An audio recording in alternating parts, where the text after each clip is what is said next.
back in May, Sue Gray planted a mixture of gourds, and we're to the point that we've got some that are ready to harvest and some that are a little bit further along. So we want to talk to you today about the varieties that we have here and how to harvest them. We've actually got two kinds of gourds here. We've got one that is referred to as ornamental gourds, which you see here. They come in many different colors and different sizes. Some of them you'll see are a yellow-green mix, some are solid yellow, some are even solid green. The other kind that we have is known as the bird's nest gourd or bottle gourd. And it's a little bit longer. We've got some even up here that we'll talk about in a little bit that are very large in circumference as well. The problem with this gourd mix is that the ornamentals are actually overripe and ready to be harvested. And the problem that we've got is some of them are dropping off the vines. And like any of the other winter squash, pumpkins, that kind of thing, you want to do the fingernail test. And these are very firm. And what happens is they're dropping off and we're not getting any stem on them, so we're actually getting some rotting. As you can see down here, we've got several that have already fallen off the ground. They've gotten in the mud, different bruises and bangs, and we're getting some that are already starting to rot on us, as you can see here. And most of the time it's from the stem in, and that's why we want to emphasize to try to harvest them with a little bit of the stem left on. To try to salvage these, what we'll do is we'll not rub them or scrub them very hard because that'll damage the flesh again, but just dip them in a solution of soapy water or a mixture of bleach or even a little bit of vinegar. And I've just got a little bit of soapy water here and just kind of dip them in there. And this is to kill any organisms that might decay or cause the gourds to rot on us. And then just gently put them on a towel and let them dry a little bit.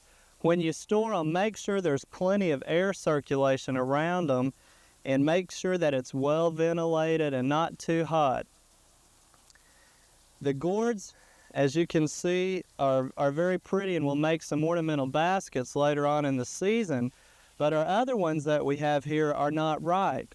The bottle gourds, usually you want to make sure they go at least as close to the freeze as you can because they're not quite ripe and we want them to fully mature. And you can see even along the stem that the stem and the tendrils are still pretty green. One of our bigger gourds up here is actually still hanging on the fence, but we've got a sunburn here because we've talked about powdery mildew in the past, and we've got a little bit on our gourds and the foliage, and so the sun is burning this, and we will obviously get a rot there if we don't try to protect it. We're going to try a couple of things. The best thing would be a shade cloth, anything that will actually shade the gourd, but we're also going to try some of the remade that we use so often in the garden to see if it will shade the gourd as well as reflect the sunlight. So we'll just take that and wrap it around, tie it up, make sure there's some ventilation in there, and hopefully we can keep these from sunburning and rotting and be able to salvage them a little bit closer to the frost. Now, another question that many homeowners ask this time of year is, will the gourds cross with the squash and the other families of the cucurbit family? And actually, the Cucurbitaceae, or the cucurbit family and species, can cross between those. So the gourds might cross with squash, etc. But the thing that would determine that would be if you kept any of your squash and then kept the seed and harvested or planted those next spring, then you might come up with some funny looking plants. But there's really no need for concern. Most of us don't keep the seed. It would be difficult for them to cross, and if you're having anything that you've bought this year that's showing up deformed and looks like it's crossed, it's probably a virus or something. So we're going to cover these up and try to salvage those until the freeze, and we'll be sure and keep you informed on how that progress goes.